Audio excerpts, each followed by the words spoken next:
Hello and welcome back to another episode of World Tour on Football Manager 2021, where we are currently in Serie A with Spezia. So since the last episode where we played the Coppa Italia game against Ascoli, beat them 3-0 and lost 2-0 to Juve, we have played 5 league games off camera and there's been some pretty interesting ones. So we started off with a 3-2 defeat at home to AC Milan. We thought we had conceded the first goal after 5 minutes, but that got disallowed for offside. One of a few goals that got disallowed for offside in this game. Milan took the lead in the 33rd minute. We equalised in the 64th and then took the lead ourselves to make it 2-1 in the 84th minute, but we couldn't hold on for that win. We couldn't even hold on for a draw. Zubimendi and Pulisic scoring in injury time to make it 3-2 to Milan, but I was very impressed with how we played in this game, considering the difference in quality, really, between us two sides. We then faced Napoli away from home, and this one ended 3-3. We took the lead very early on. They equalised. Then we took a 3-1 lead. Still had a 3-1 lead heading into the 77th minute when Raspadori didn't equalise. He pulled a goal back for them, and then he got an equaliser in the very last minute of the game. Again, we just couldn't hold on. So you'll notice here the formation that I'm playing is the 4-4-2 formation. So in the last episode, I was playing my counter-attacking style. I've just decided to use my more attacking formation, attacking tactic that we've got. I'll show you it in more detail in a second. But using a 4-4-2 sort of wing play style, and then if we take a lead, if we're in the lead heading into maybe the 50th, 60th minute, I'll switch it up to the counter-attacking style to try and hold on now. I learned that I think it was either after this game or after the next game, because we were in control, but we just kept on conceding late goals. It was after this game because we lost 1-0 to Parma very narrowly, a very even game. Gonzalez scoring in the 88th minute, the only goal of the game. Again, we just lost concentration in the final part of the game. But then we played Bologna away from home, and we did what I've just explained to you before. So we played the 4-4-2 up until half-time and then changed to the counter-attacking style. We did concede a goal in the second half, but we managed to bring it back. I think I changed it at half-time. We conceded a goal, and then I changed it back to the 4-4-2 with wing play, and we managed to get that injury time winner from Malamo. And then the most recent game that we have played was an absolute battering of Vicenza, winning 4-1. We were 2-1 up at half-time, coming back from a goal down, and I changed the formation to our counter-attacking tactic at half-time, and we still somehow managed to score 2 goals. Hristov getting a goal and Vecino with an own goal. So those results leave us sitting in a pretty decent place, to be honest. We're currently 13th in Serie A after 6 games played. We're only 3 points clear of the relegation zone and only 3 points off the European places, but obviously it's still very early days. And I've decided as a part of each episode, we are going to highlight one player that's been key to us in the previous games played off camera. So in today's episode is Alessio Landi. He has been playing very well. He was our top goal scorer last season. I believe he got something like 15 goals for us. He got 15 goals in 40 appearances last season. So far this season, he's got 3 goals in 3 appearances with 1 player of the match award. He's our best player. He's in fine form. He's been playing up front in the tactic, which looks like this. It's our 4-4-2 formation. He's been playing alongside Pecorino as the more advanced of the 2 forwards. And it's been working pretty well for us. Hristov has come in, one of our signings from the summer. It says that he's only 2-star rated at left wing, but he's been playing very well at left wing. When we change it up to this formation, the one that you're probably more used to in Serie B, the fluid counter-attack, Hristov's been performing well at left wing as well. And of course, we just decide to change one of the strikers generally. Landi does sometimes go into the left wing role, and then Hristov goes to right wing, and we bring Lucidi off because he's generally been the more underperforming of the attacking foursome. But we just see how it goes generally. Marchi was starting for us before Landi came in at the full. I think Landi was injured, so Marchi was in. Then Marchi got injured, so Landi is in now. We have also, in the gap between this episode and the last episode, made a signing. Giovanni Conte, 19-year-old, formerly of Juventus. He was released by them last summer, or this year, sorry. He played 18 times for Juventus under 23s. He is best as a defensive midfielder, but he can also comfortably play at centre-back and centre midfield. He's currently 1.5 star rated, but he's got a potential of up to 4.5 stars, and he looks like a pretty decent player already. He's currently playing in our Spets in the under 20 team, but we may be seeing him in the first team in a couple of seasons' time if we're still here. So now on to today's game, which is away from home against Cagliari. Cagliari, their manager, is in fact the former manager of Spezia. He left Spezia to move to Cagliari just before we joined Spezia. Of course, Cagliari currently sit in 4th place in the league. They've had a good start to the season, got 14 points from 6 games. Win for us today could take us up into the top half of the table, which would be nice. So this is the starting lineup that we're going with for today's game. Sardo is in goal, Faidi at right back, Lanzaro and Coccoluto are the 2 centre-backs, and then Triple at left back. I don't think Triple was playing in the last episode. I think he might have just been recovering from an injury. So I think Lanzaro was playing there, and then we had someone else in centre-back, possibly Romantis. But Triple is starting at left-back today. Lucidi at right wing. Malamo and Clark have built up quite a decent partnership so far this season in the centre midfield, with Hristov on the left wing, and then Pecorino playing as deep line forward just behind the advanced forward, Alessio Landi. And like I said, we will switch it to the counter-attacking play if it looks like we are looking good for a win. So here we go, away from home against the former Spezia manager, Christian Brocchi. He's actually been quite complimentary of our performances in the press before this game, so that's very nice of him. Of course, a lot of the players here aren't players that were his, I don't think, at least.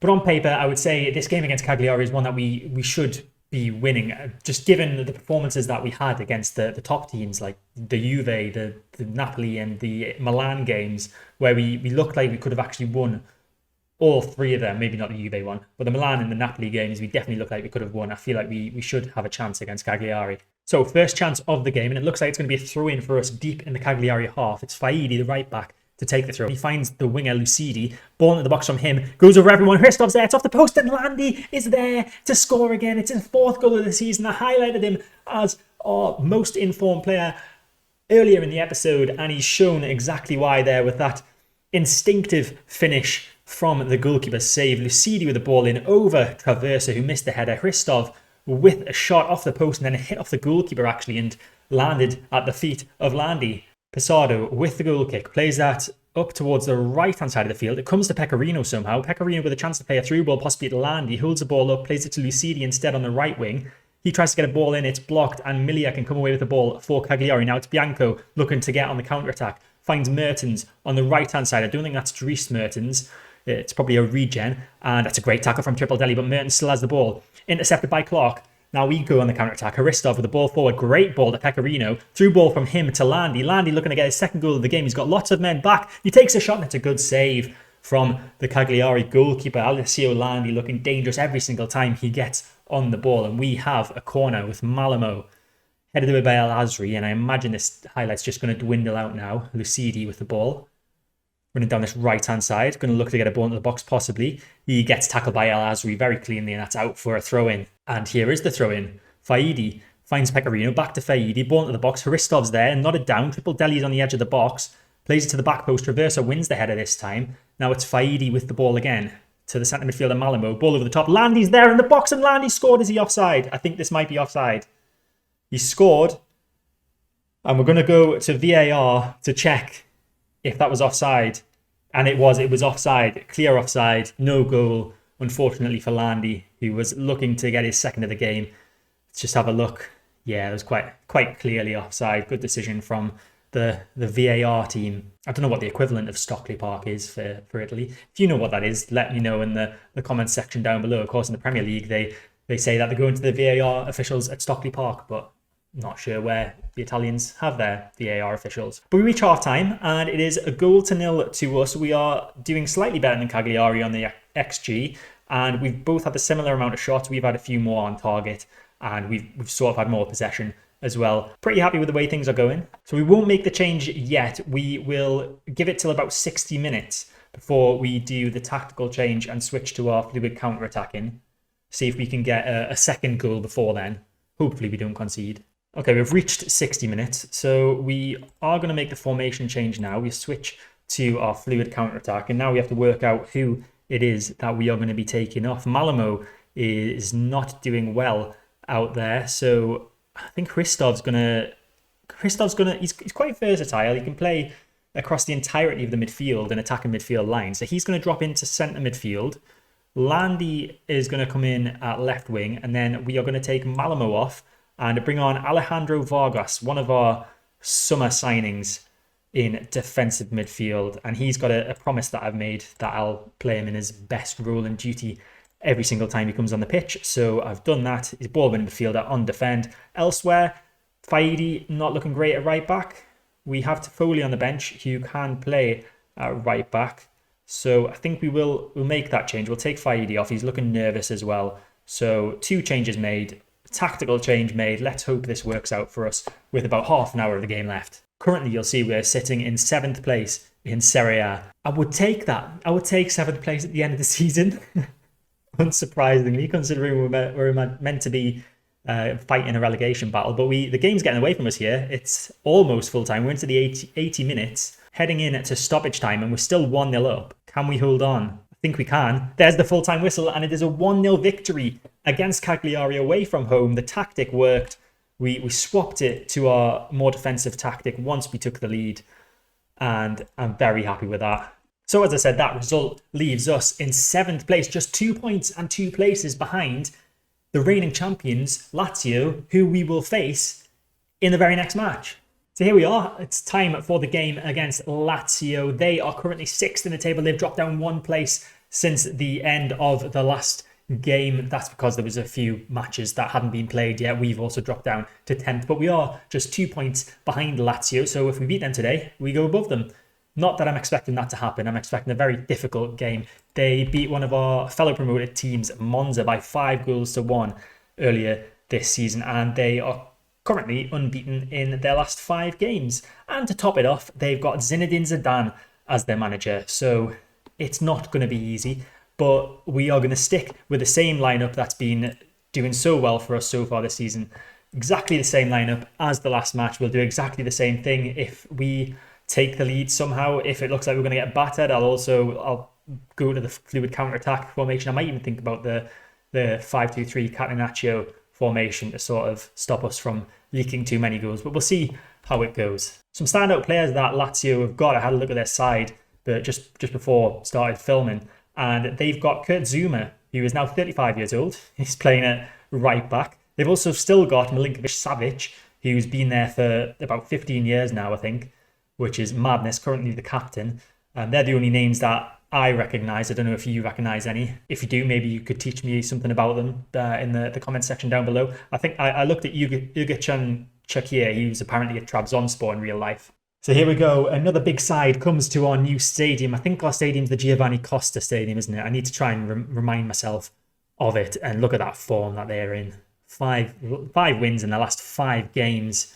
It's going to be difficult. They're currently 6th. We are currently 10th. Let's just see how it goes. Of course, Lazio playing in their light blue recognised home kit, and we are in our white kit for today's game. So first highlight of the game, it's Triple Deli with a throw-in quite deep in Lazio's half, but they've managed to get it clear. And now Della Vega is on the attack, on the counter-attack for Lazio, just sprinting forward with the ball, but trying to get back, trying to get men behind the ball. He plays it back to Milinkovic-Savic. Now it's Romanens to Guiri. Guiri with changed his name twice there, but he just shot wide. Another chance now just before halftime. Bello advancing forward, sprinting forward, in fact, going past every single defender that we've got. And Bello with a shot, and I think that hit the post there. Did the goalkeeper? I don't think the goalkeeper touched it. But Lazio have been absolutely dominant, as you would expect in this game. They've got 71% of the possession. I think at halftime we're going to move to our counter-attacking tactic. So we will move to our 4-3-3 counter-attacking tactic. Now, what do we want to do here? Pecorino not having the best of times up front, but that's simply because he's not getting any support, really. He's not. No one's trying to play him through or anything. Tripaldelli not doing well at left back, and Landi, of course, has been playing up front, but he's not been doing well either. Landi has been scoring more goals than Pecorino, though, so we're gonna keep Landi on. We're gonna take off Pecorino. We'll bring on Alejandro Vargas in the ball-winning midfield role with a defensive duty in defensive midfield. Don't think we don't have a left back on the bench. We can bring Lanzaro to left back and then bring on Romantis. I didn't mean to click on him, but here he is, just in case you wanted to see him. But yeah, we'll move Lanzaro to left back. Triple Deli can come off, and we will bring on Stamatis Romantis in centre back, and we've switched it to our fluid counter-attack formation. It might be changing to the Catenaccio. We'll just see how it goes in the second half with those 2 changes made. So it's a throw in for us, deep in the Lazio half. Lucidi flicks it into the box. Landy's there. He takes a shot and it's blocked. And now Lazio can come on the counter-attack once more, looking very dangerous every single time they attack. Arezzo with the ball. Vargas gets back to make an excellent tackle. The ball-winning midfielder, that's what he's there for. That's why he's playing in that role as Lucidi comes away with it now. Down the right-hand side, Gowrie with a good tackle. And it's going to come to Bello in defence. And that's a terrible pass from the goalkeeper. Have they just given us the lead? They have! Landy scored! It's 1-0! We've not... completely against the run of play. The goalkeeper has had a nightmare. Ball played back to him by his defender. It was Guri with a tackle on Lucidi. Bello picks it up in the left-back spot, plays it back to Ergashan. He just plays the one-touch pass, gives it straight away to Landy. And Landy, no questions asked, always going to finish that one. It's 1-0. That would move us up to 5th in the league. Do I go to the Catenaccio? Do I do that? Is that going to invite too much pressure? I think I keep it as it is. Oh no, do I? It's a free kick for Lazio. Della Vega into the box. There's a header there. Mon Iverson is unmarked at the back post, and it is 1-1. That didn't last very long. His second goal of the season. A well-worked goal from Lazio. We need to make sure that we don't throw this away now. Do I? But if I do Catenaccio, then that's just going to take away all our attacking options. Ooh, we've got one sub left to make. Got a few players that are looking pretty knackered out there. We're going to take off Lucidi because he's looking knackered and hasn't got the best match rating. And we will bring on Vanni Chili for him at right wing. Heading into the last 5 minutes. Chance possibly. Faidi with a throw in on the right-hand side. Given away. Bello clears that. And this could be a counter-attacking opportunity once more. That's a terrible tackle. And that could be a red card here. Stamatas Romantis has been sent off. The man who came on at half-time he's ruined it. He's ruined things for us. He's absolutely ruined it. So Vargas is going to have to drop into centre-back, even though you can't really play there very well. We're going to drop Chile into defensive midfield. We'll do him as a deep-lying playmaker on defend. And then Hristov is going to move to attacking centre midfield on support. We'll switch Clark to the box-to-box midfield role. Alessandro Milano, you can be centre midfielder on defend. We're going to change our tactical style to Catenaccio. Oh! And we'll hope for the best. Just about 4 minutes plus stoppage time to hold on to this. I don't know whether... I don't really want to make my fullbacks defend. Do I? Yeah, we'll put fullbacks on defend as well. Lots of defensive roles in this team now. And we'll put Landy as the false 9 on support, dropping a bit deeper. Hristov, do we put him as an enganche? We'll leave him as an attacking midfielder on support. Let's see how this goes for the last 5 minutes of the game. Oh, he's absolutely done us in there, Romantis, getting sent off. And this could be a chance for a late winner for Lazio. Moro with the ball on the right-hand side finds Mazzola. Ball at the back post. Ramanenz is there and it's over the bar. That could have been the chance for them to take the lead. There's 4 minutes of stoppage time for us to hold on. Can we hold on to this draw, this point, which could be so advantageous at the end of the season? We can. We get a 1-1 draw against Lazio, which if you'd given it to me at the start of the game, I would have bitten your hand off. And somehow we've managed to hold on there, despite Stamatis Romantis' best efforts to make us struggle. And that result moves us to 1 place below Lazio. We're 2 points behind them still, of course. 7th place, though. Pretty good after 8 games. Pretty happy with that. Well, I'm more than pretty happy with that. When you look at where our fellow promoted teams are currently sitting, Vincenza are bottom of the table on 4 points. Monza not doing much better on 7 points in 16th. We are, of course, on 11 points. A lovely 6 points clear of the drop zone at the moment. But, of course, things can all change and probably will. So after his red card in the last match, Romantis is going to get an automatic 1 match ban, so he'll miss the game against Genoa. He wasn't going to start anyway, so it's not that much of a big deal. Looking ahead to the next episode, we are going to play the games in Serie A against Udinese and Atalanta, which means offline we will play the derby game against Genoa, the games against Torino, Inter, Brescia, Foggia in the Coppa Italia, and our fellow newly promoted side, Monza. But that is it for this episode. I hope you enjoyed it. If you did, make sure to hit the like button, subscribe to the channel to get all the content when it comes out, hit the notification bell to stay notified, and I'll see you next time.